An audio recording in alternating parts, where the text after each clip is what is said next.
and start with Susan. Do you have the names of people? Can you call the roll for us? Absolutely. Member Kraus, Member Decino, Here. Member Jameson, Here.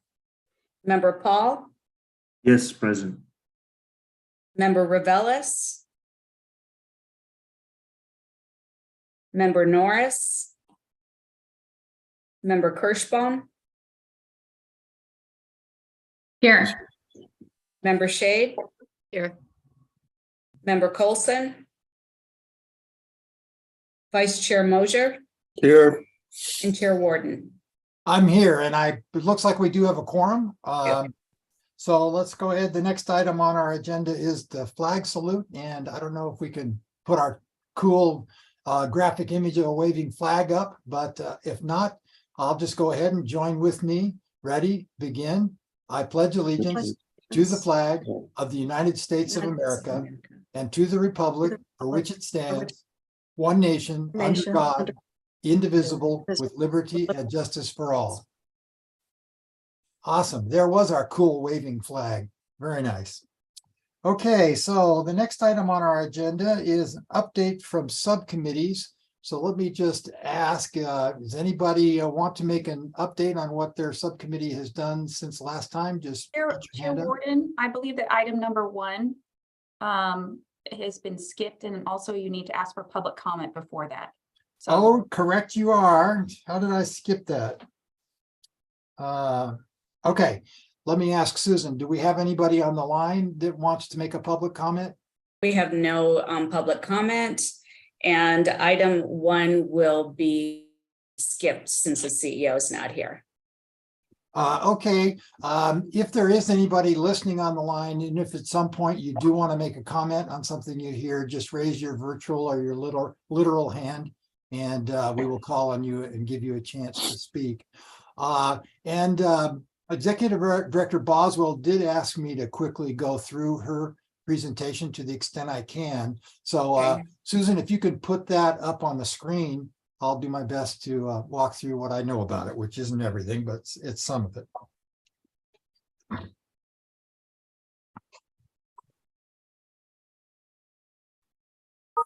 Okay, I assume you can all see the screen share.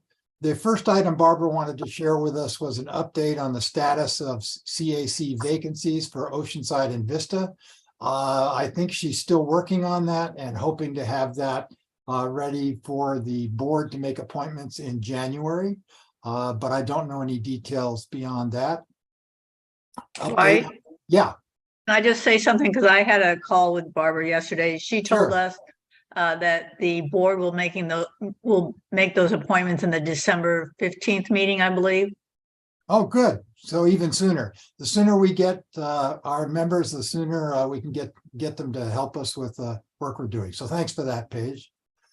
Update on the Escondido San Marcos enrollment.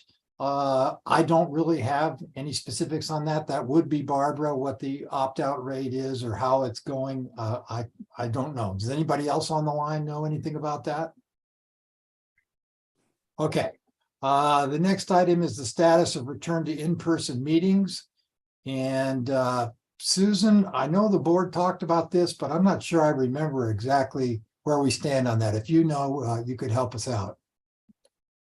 I believe it's coming back up at the next board meeting. The talk was January, but I don't think that there's any certainty to that yet. Yeah, and the board had tentatively designated San Marcos as the place to meet, thinking it was centrally located, but I think they might be revisiting whether Oceanside would be an option as well.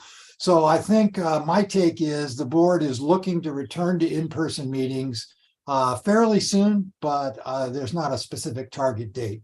And as we've mentioned before, when they return to in-person meetings, then we will follow suit. We meet remote when they meet remote, or we will meet in person when they meet in person. Yes, Elizabeth. thanks, Chair Warden. I would just add that part of what's going on here is that state law has changed. The governor has announced that the state of emergency will end on February 28, 2023. And so the impact to that is that virtual meetings under the state of emergency rules to the Brown Act will no longer apply. So that's why it's not really an option after February anymore. Okay, thanks for sharing that. And so it looks like we will be headed to in-person meetings at least in February and perhaps sooner if the board so decides. All right. Any questions on any of that? I wish I had more for you, but I'm sorry I don't. If not, let's move on to item 2 is the update from the subcommittees, and see, is there anybody from one of our subcommittees that would like to update us on something you've been working on? If so, yeah, Rick. Okay, so we did meet, and I have some informal notes that I can go through. Nothing really earth-shattering. We have the Google Sheet that has all the member agencies' climate action plan goals on it. And Dolores updated the Del Mar section for us. Jen spoke with the San Marcos Planning Department to ask them to review their section. And I thought that was a great idea. And so I've asked Escondido to do the same, and they've agreed to do that for me. And I think we're going to ask all of the cities' planning departments to do that. Seemed like a great idea. We had a general discussion about some of the commonalities, including the bike lanes, van pools, bus day, and water heaters. The subject of the Inflation Reduction Act came up, and we were going to ask Barbara if she can do a presentation on that. And we have asked her by way of copies of this memo, but we have not heard from her yet. And Paige forwarded some information about the Inflation Reduction Act at a website called rewiringamerica.org. We spoke about the CPUC having funding available, and Jen said she would do some more research on that. And we talked about retrofits and asked Dolores if she would try to provide some more background on the Del Mar plan for that. And lastly, we heard that another subcommittee was going to be briefed on available funding from a consultant. And we also were asking Barb if our subcommittee could get equal time with a consultant. And I believe that's everything. Sorry, one more. Page was going to look at other California cities which might have electrification in their retrofits. And I believe that's it, unless anyone else from my group would like to chime in. Anybody else from that subcommittee like to chime in? Paige? I would just say that our CAP administrator in Carlsbad has reviewed what we put in that spreadsheet, and so I think it's fairly accurate. Good. Anybody else from that subcommittee? If not, and if you think of something, let me know. We're happy to backtrack. But thank you, Rick. I think your subcommittee is doing great work. With regards to chasing down grant funding sources and money that's available, one of the things I think we should consider as a full committee is passing a recommendation to the CEA board that they consider engaging a fundraising person to track down where all the money is for the various programs, rather than taking it on subcommittee by subcommittee. Maybe that's not on the agenda for today, but we could put that on as a topic for us to discuss at the next meeting. My impression is there's lots of money out there in various federal cubby holes and lots of money in various state cubby holes, but I don't pretend to know where it all is and how to go get it. But I think it would be valuable for not just us, but the CEA board to know how to go get that money too. And I suspect a quality fundraiser person who does this stuff and knows how to do it would more than pay for whatever the cost would be in the funds they would acquire. So I will just make a note. We'll have that as an agenda topic for next time, unless somebody wants to express an opinion right now, you feel free. If not, how about any other subcommittees that wanted to make a report? Anybody else have a meeting? Jennifer. Hi, yes. So the electric vehicle subcommittee met and Cody Hooven joined us. So she's the consultant that that Rick was just talking about. And Cody joined our meeting because in the first meeting we had about EVs, we were talking about some state and federal grant opportunities that might be out there. I think Cody's on the call right now too. Cody, are you there?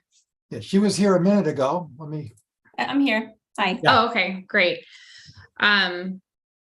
So Cody's guidance in our meeting was that if we are wanting to pursue grant opportunities, that we kind of have strength in numbers, and that it might be good to coordinate in our group, Clean Energy Alliance, with all of the different cities to coordinate, what might be needed in the different cities regarding infrastructure for EVs, maybe EV incentives. So that was something we just started talking about, maybe coordinating with all of the cities.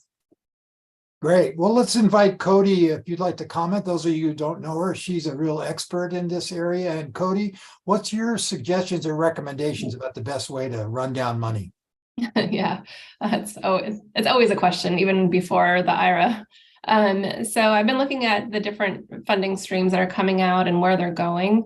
And a lot of them that are flowing, they flow from the federal agency to the state, and then they get dispersed into different grant streams, some in existing programs, so they can execute pretty quick, and you'll see some money already out there. Some are direct to consumer, like there's additional EV incentives. If you were to buy an EV, for example, they modified some of the incentives there. And then some, they're working kind of in the works to disseminate them through like the Center for Sustainable Energy or the CEC or different agencies. So the point about strength in numbers is really kind of trying to find the existing channels where money already flows. So Center for Sustainable Energy, for example, or SANDAG has an EV and kind of transportation arm, and looking at them to see, is there programs in existence that they're just going to infuse with an additional flow of money?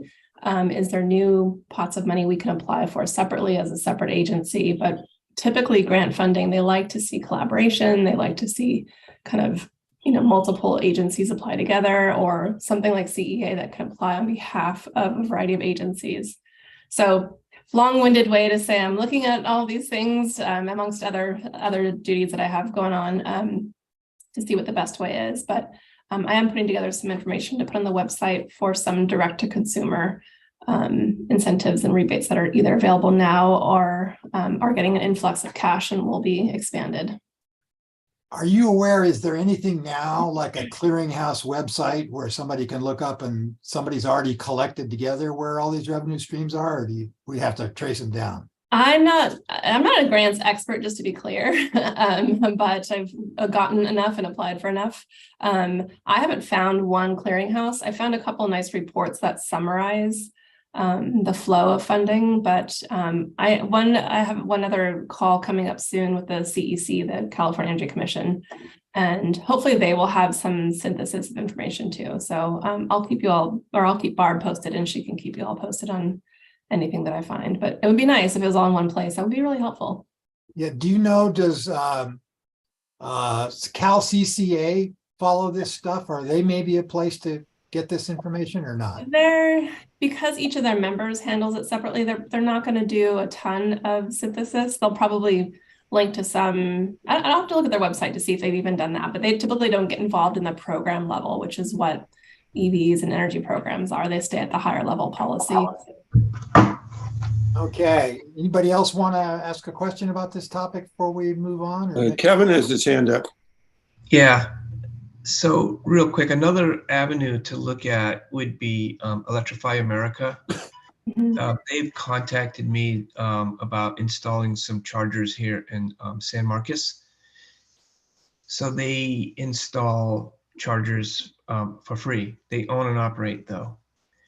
Another section, one other item that we were talking about had to do with education. Educating people about electric vehicles, the benefits mainly, and all, like Cody was saying, all the incentives that are out there right now for them. Electric vehicle doesn't mean $100,000 car. I have one in my driveway. It was 27,000 and it goes 240 miles a week on a charge. So people need to know that. Somehow we need to get that out there. We also talked about getting a link on our webpage. If we could do that, that would help get the word out there. We could refer people to that webpage and put incentives on there. I've got a couple of links to some web pages that show where all the incentives are to purchase vehicles.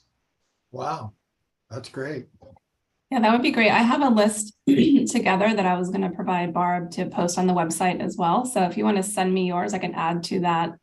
And I have a couple educational links, but maybe I'll pull some of that information out and put it right on the page itself and then the links separately. Thank you, Kevin. And please share with Cody. And Cody, thank you for this. And if we can get this to Barbara in an organized way, then I'm sure she'll follow up and we can do something. Don. Yeah, there's one new program I wanted to mention. There's a federal incentive to build charging stations for electric trucks, for big haul trucks. And that requires a lot of energy, and local solar generation would be the best answer for that. But there's funding available for that. And when you get a diesel truck off the road, you're saving tons of carbon emissions. So the sooner we can electrify the truck fleet, the better. And that's a high priority in the Build Back Better bill. Yeah, and Right. Cody, when you're talking about strength in numbers, are you talking about partnering up with San Diego Community Power perhaps, or actually reaching out to cities that are not independent? I think the member cities of CEA would be a good starting place. Possibly San Diego Community Power if they're applying for something. But when you're talking about charging infrastructure, that really requires land use authority. And CEA doesn't have that. So having a partner in the cities, or maybe Sandag is the other idea I was thinking, where they have land use, at least planning and EV design. They've done a pretty extensive planning exercise around EVs in the region. I think those are the types of partners that I'd look at. Great. All right, good topic. Anything else on this, Kevin or anybody? And I can only see half of you on my screen. So if somebody's got their hand up and I don't see it, please just yell at me. Any other subcommittees that might like to give an update? I know I've served with the underserved community subcommittee. Would somebody in that group like to summarize what we're doing? And if not, I'm happy to do it. You were our de facto leader, Dwight. Go for it. All right. Thank you, Paige. We did meet once and we spent some time trying to figure out what kind of definition of underserved community would we use. We looked at various ones. There are ones in the medical field for people qualifying for medical services. Sandag has one. We didn't identify one that was very precise, that was directly aimed at utility users. So I think where we came down with was a draft definition that anybody in one of our member city communities who has barriers between them and getting service that don't apply normally to other people could be defined as underserved, and that we would feel that really is left best to each member city of CEA to decide in their community who that would be. So for example, in a community like Escondido, there may be some tribal lands, there may be special considerations for tribal communities out there. On the other end of the spectrum, in a place like Del Mar, that's a pretty wealthy community, there still is a very large percentage of seniors who are on fixed incomes and who qualify as low income. And so that may be something in Del Mar. That's about as far as we got with that. And various people sent various things to work on, but that's where we're going with that. The second thing we talked about, and Paige or anybody jump in if I forget any of this, was could we identify where these communities are geographically? And again, we think that's pretty much something the individual cities are going to have to do based upon the criteria that they use to define underserved for their community to figure out where they are. The third thing we looked at is what data resources are available already that address demographics and income levels and all these various things that help enlighten this.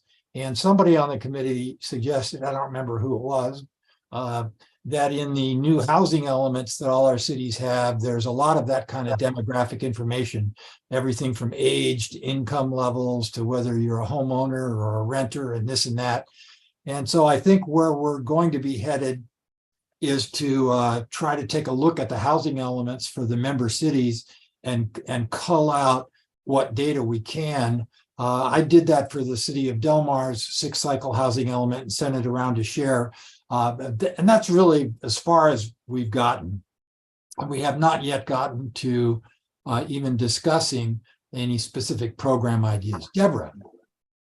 Well, that was pretty good synopsis. I just wanted to add a couple of things. One, we talked about identifying the current usage or current opt-in or opt-up or opt-out of our underserved communities in all of our cities. And we don't have that data. So we're kind of on a data mine right now. We're asking for, which I'm assuming a lot of the data is going to come in a package that we could all use.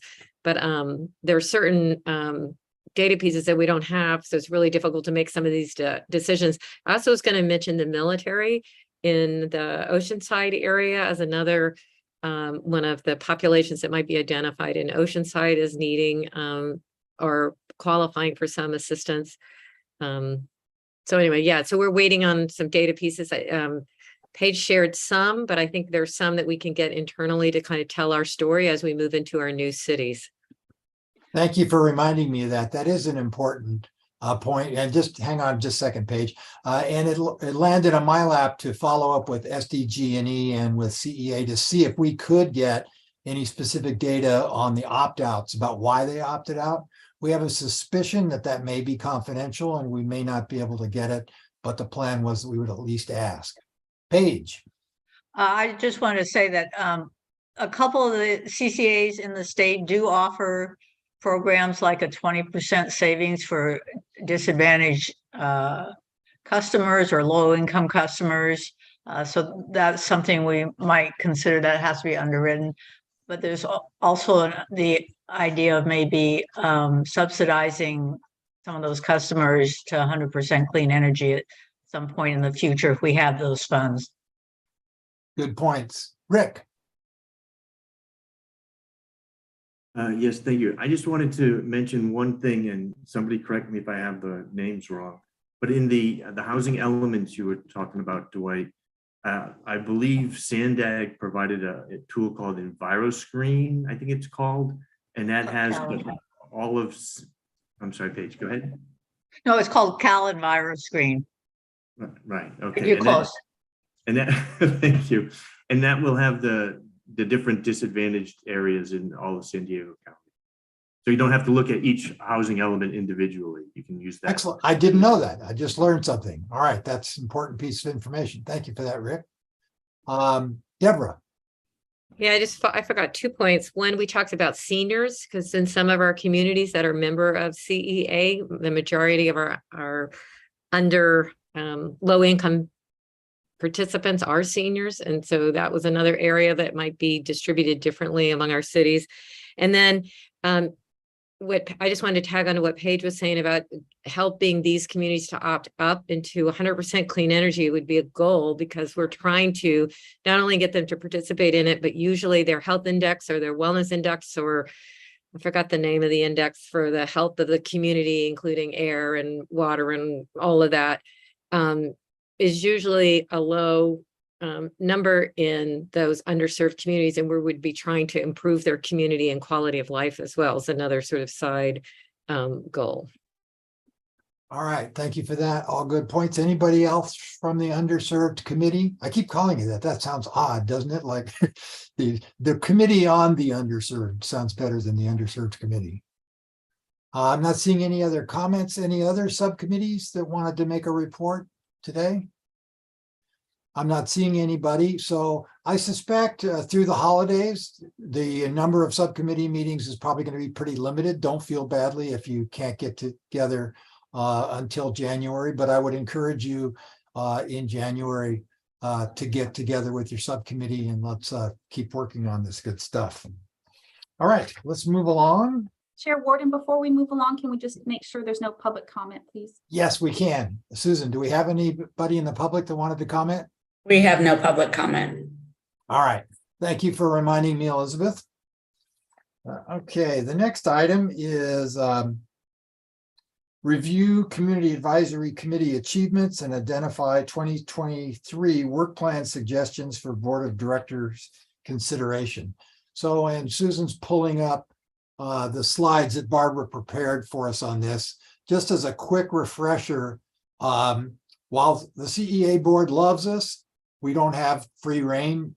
They want us to identify a work plan, what we want to work on. They want to sign off on that and tell us it's okay. And they want to understand the budget implications for the organization to make sure that we're acting within our means. So last year we had a work plan, and now it's time to discuss having one for next year. I did talk to Barbara about it briefly this morning, and she's just looking for us to identify goals and work programs that we think are important that we might want to address over the year. Nothing fancy, nothing special. If I knew how to do it, I could pull up the one from last year that you could look at, unless Susan can do that. Deborah.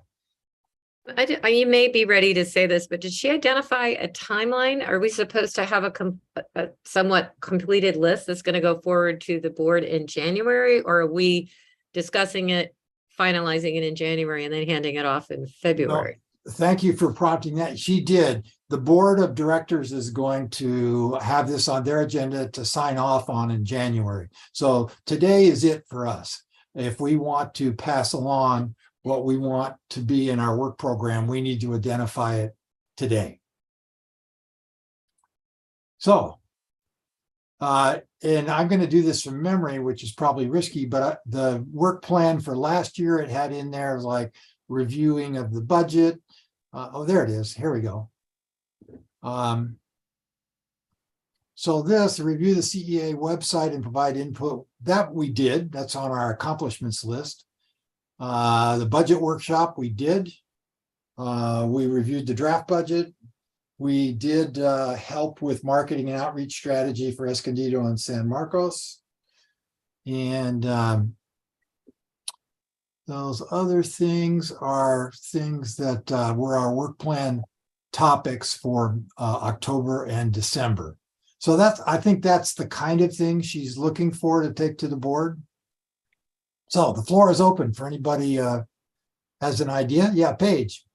Well, my biggest concern was that on our August meeting, when we talked about marketing and outreach, there was, well, maybe there was, but I don't really see any outcome in terms of what we individually can be doing to help, first with Escondido and San Marcos, and then a year later with Oceanside and Vista. So, I mean, maybe the board doesn't want us to do anything specifically, but I'm thinking, attending council meetings, or if they have events that they want people to show up to explain things to the public. I don't know. So that's my 2 cents. Well, what if we took, or I'm sorry, let's get some other comments. Rick, then Deborah. Yeah, I want to kind of play off of what Paige just said, that I provided her with a lot of contact information for groups in Escondido to approach and to do presentations on it. And I expect that she's going to come back to us and ask us to help facilitate those meetings, to attend them and stuff like that. I would think that that'd be part of this. We also, in my earlier comments, I mentioned asking Barb to present to us on the Inflation Reduction Act. If she could do that at one of these meetings, would be great. Yeah. And the same thing about you talked about having the presentation about grant funding, not just at a subcommittee level, but at this meeting level. Yeah. I think that should be on here too. Okay, other thoughts, Deborah? Then Sarah. Actually, let me interrupt, Deborah. If Sarah's got something to say, maybe we should hear that as she's staff. I just wanted to give a quick update. I think that it should be appropriate at this time that Trippepi Smith has actually taken the marketing communications outreach feedback from you all and have actually just finished up meeting with staff from Escondido and San Marcos and basically asking them to partner with us in identifying some events that they want us to attend and basically making a game plan. So all of those have been made at this point. And you should be hearing from us soon. We just finished our last meeting with Escondido last week. So there's progress being made in the back end and we'll start to involve you all soon. All right, thank you for that, Sarah and Deborah.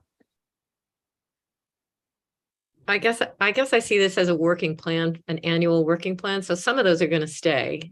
I mean, the budget workshop is going to be presented again.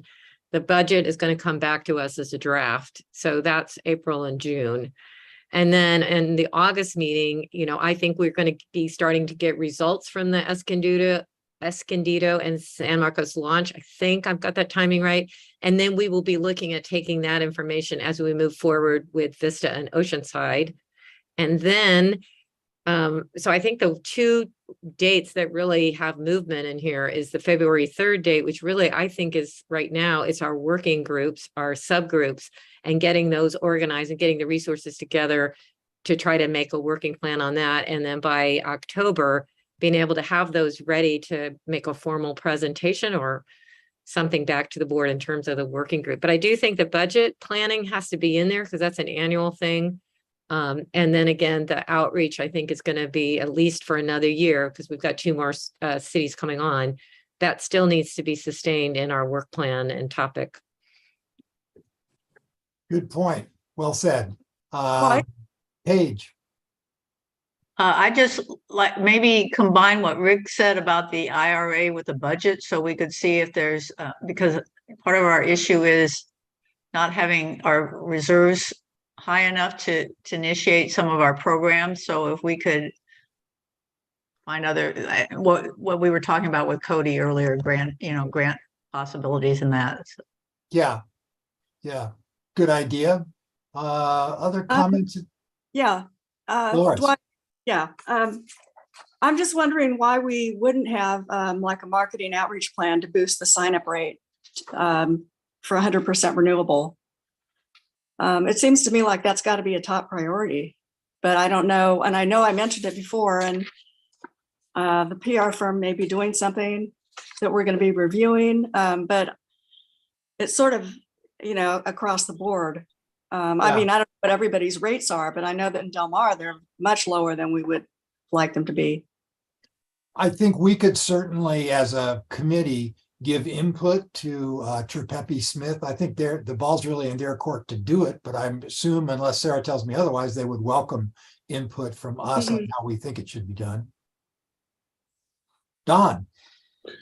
Yeah, there's a number of organizations that are doing outreach on building electrification and decarbonization. And I think we should partner with some of these nonprofits and amplify our message, because we need to be planning for the change in load and hopefully some local generation that comes up soon. And all these goals for, electric cars, building electrification are going to require major changes to the infrastructure, increases in clean electricity by 2030. And that really is just around the corner. So I suggest that we at least get some of these presentations before the board and see if we can amplify our message by partnering with people who are knowledgeable about these issues. Good point. Deborah, back to you. Yeah, I just want to tag on to what Don said. I think that one of our always goals should be trying to get to 100% for every every person who's enrolled. And I think partnerships are going to, one way to do that, because they may reach people differently, might share the messaging. But I think that that needs to be incorporated as we get the data. I don't think I've seen my city. I mean, I hope I'm not the only one that hasn't seen how many in my city do not have 100%. So I don't know what that data is, but I think that would be an important piece to actually understand how our cities look in terms of how many have opted out, how many are in, and how many are at 100%. Good point. Other thoughts? Yeah, I think that there's maybe possibly an issue relating to the perception of the Clean Energy Alliance, because, you know, CCEs are relatively new organizations, and especially in San Diego. And I just feel like there's part of the track record that we're not promoting at all. So people, I think, are hesitant, and maybe, you know, they don't know what that means to go to 100% in terms of, is it riskier for them, or they may just have, there may be some, you know, a lack of understanding of what the CCE really is. And you know, the track record is very impressive. It's, you know, there are over 200 municipalities in California alone. And I don't know why we don't speak about that at all. I mean, it seems to me it should be in the FAQ, you know, like, what's the track record? You know, how can we know these are reliable? You know, well, we know, I mean, there's a very strong track record. And so I just think it all comes down to, a lot of it does come down to how you're promoting the organization, how maybe you can promote it a little differently. I think you're right. Let me see if I can synthesize some of what I'm hearing. That we can work with this chart here, but we want to replace the February 3 one. That should be some sort of work effort on our part to get organized and data collection and get our own working programs together. April, pretty much leave that the same. We want to be involved in taking a look at the budget and helping the board to the extent we can, including reviewing the draft budget. In the marketing and outreach, I think what we're talking about, at least what I'm hearing, is something a bit broader than what's written here. It's, we want to work on developing a plan to assist the board and Trepepi Smith in outreaching to our existing members, to better help them understand why it's in their interest to upgrade to 100% clean energy if they're not there. We want to outreach to those who may have opted out and try to reach them with information about why they should consider opting back in, and that we want to take that on as a work task, including in conjunction with other potential partner agencies, as Don mentioned, that have expertise in this area to help us do that.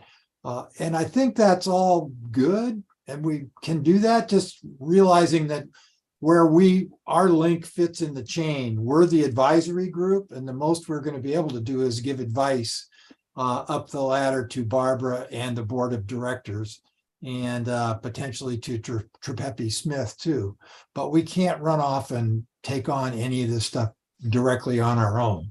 But having said that, my impression, having attended all the board of directors meetings since the beginning, they would love to have help from us. And to the extent we have an informed analysis and program we bring to them, I think it would be welcome. Deborah. Yeah, I had a follow-up question on the partnership part of it. Would that have to be, I mean, because in this work plan, you could certainly accommodate presentations, you know, once a month, or as, you know, topic wise with the topics that are included here. But does the board need to be in the room for that and recommend that we take them on as a partner and include them in our work? Or is it something something we can do on our own, partner with them for some of our outreach programs? How does that work on, if you have any here's how I think it will work. If we put it in our work program that we want to do that kind of outreach to partner organizations, and the board signs off on their work plan, we can do it. The other way is we could tell the board, we think reaching out to these partner organizations is a good idea, and that it should be done either at the board level, and that we'll listen in on their meetings, or if they don't want to take the time on their agendas, then we would like to have authority to reach out and work on it at the committee level. Does that make sense, Don, to what you're thinking about? Yes. Okay, good. So I think we can include that kind of a request. And I don't want to lose sight of what Rick was talking about. There's just a lot of educational outreach that's valuable, but I think it's more than just where's the money and where's the tips and tricks to save energy. It's also what Dolores was talking about. It's outreach to understand what is your CCA doing and why is it in your interest to upgrade to the 100%, et cetera. Sarah. Just going to chime in again because Barbara's not here and she would be aware of this and would be able to advise normally. But just as a reminder, the board actually did approve it's called Green Impact Champions program last year. That is an educational outreach and recognition program for those who have opted up to 100% renewable energy for their default power choice. And that's been in progress. So that's been in development and it should be launching pretty soon here. So just wanted to remind you all that that's actually on the precipice of becoming public. Thank you, Sarah. And I'd forgotten about that. And I think a simple thing that I don't even know that we need to put it in the work plan is just ask Barbara as part of her executive director's report at the next meeting to brief us on that program. So we know what it is so that we're not running off duplicating the wheel or whatever the cliche is. Yeah. I don't know if people feel like it was too recent when the committee reviewed the website, but I feel like that should be an annual thing that we should be, because websites have to change a lot and they have to be dynamic. Yeah. And so it seems like, maybe February is too soon. I don't know. But it seems like next year that should be somewhere on the work plan, reviewing the website and providing input for an update.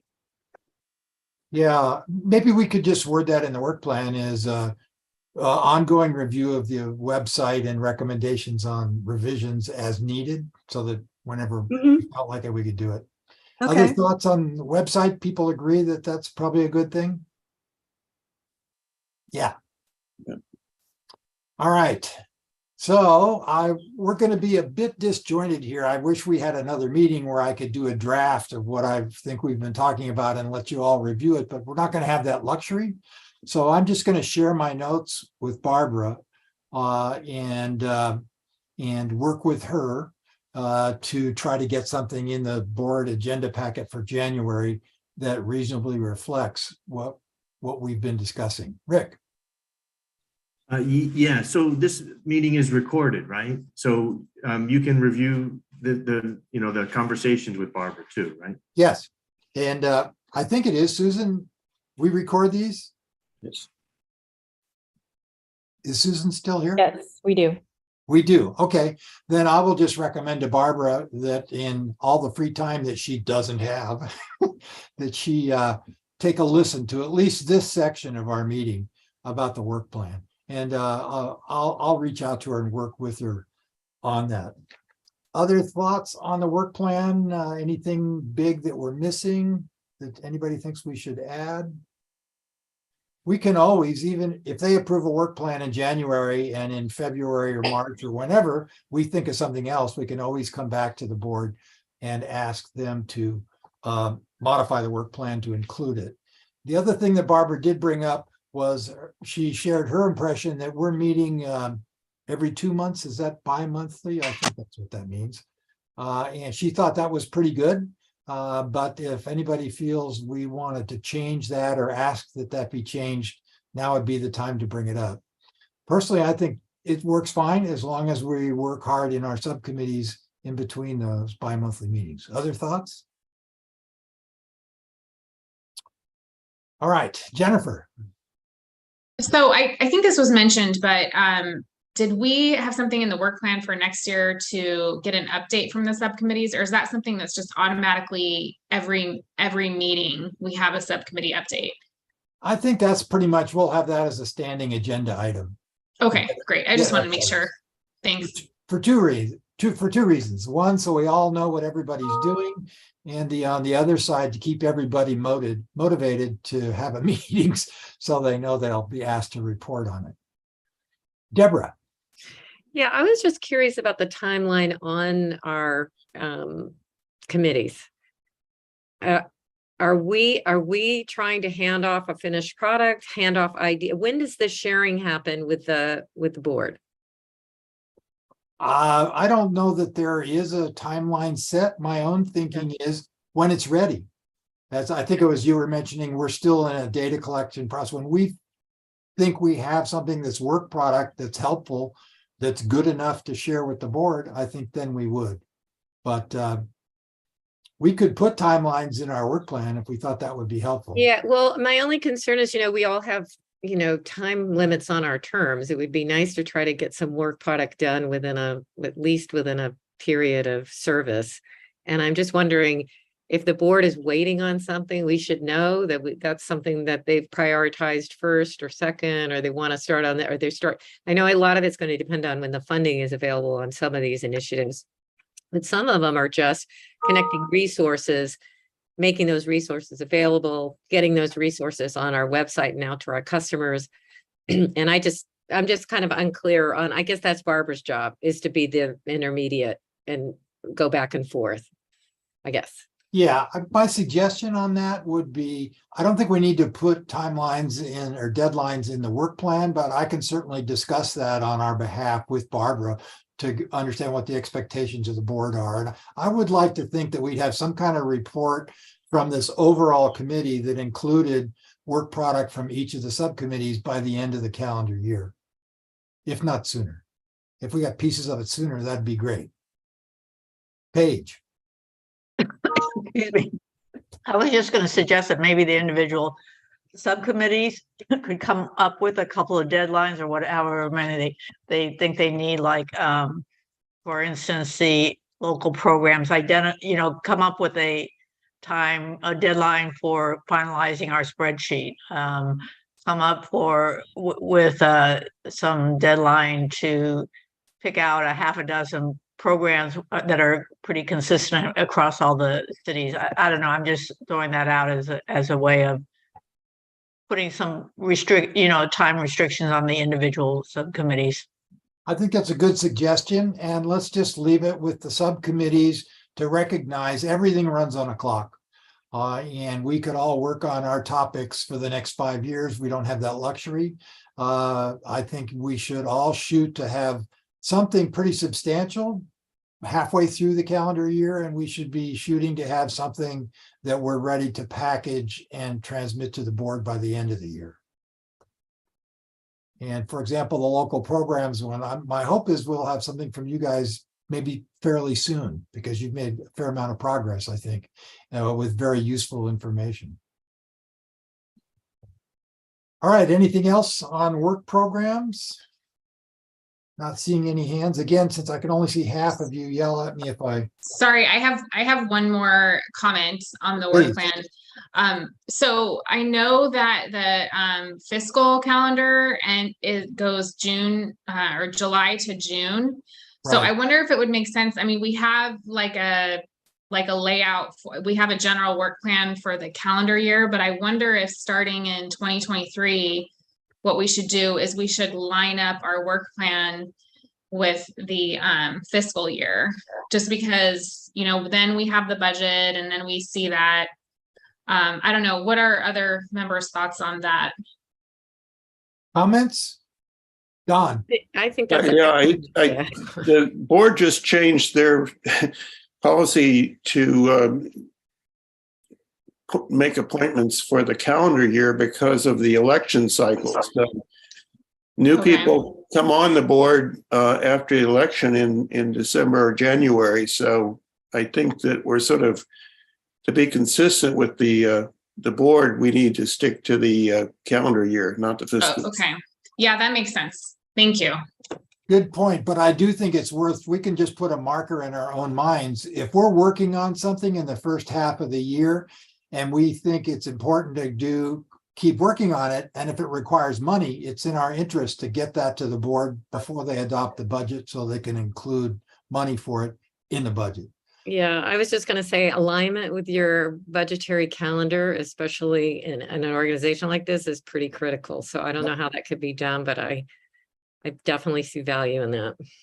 Yep. Other thoughts? Work plan? All right. Thank you all for a good brainstorming session. And let's see what else we've got on our agenda. Chair Warden, you want to ask the public if they have any ideas about your work plan? Oh, yes. Thank you for reminding me again. Let's see, Susan, do we have any comments from the public We have no public comments. on the work plan? We're ever hopeful. Maybe one of these meetings will have a big, long line and people will have to take a number. They'll be so interested in what we're doing. They might be when we get some work product for them. All right. I think that brings us to the end of the meeting. We could take a minute if anybody has sort of something for the general good of the order that's not too far off of the agenda. Deborah. I just want to say happy holidays to everybody. Thank And you. we'll see you in the 2023. Okay, and I guess let's didn't we have on here our own meeting calendar? Wasn't that on the agenda? Where did I see that? Maybe it was in the work plan. But so I didn't hear any objections to the bi-monthly meeting, so I'm not gonna arm wrestle with Barbara over that. And of course, if we tried to meet more than bi-monthly, there's a money impact to that for the staff to gear up for those meetings. So unless there's a good reason, I think we're good with every 2 months. But remembering that if we get hot and heavy on something, we have the ability to call a special meeting with board approval. And we did that, I think, last year once.